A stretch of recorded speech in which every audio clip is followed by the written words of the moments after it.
The cabin filter is located on the passenger side of the vehicle, behind the glove box. Open the glove box.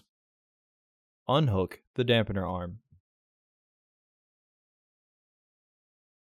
Push in on both sides of the glove box to release the stops. Remove the bolt securing the filter housing door using a 7/32 socket.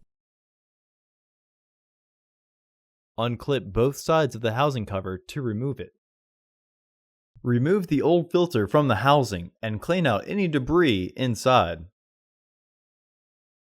Install your new AQ1223C filter into the housing, with its airflow indicating arrow pointing down.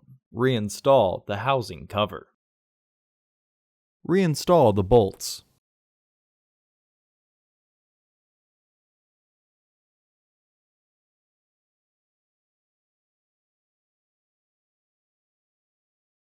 Partially close the glove box to re-engage the stops. Reinstall the dampener arm.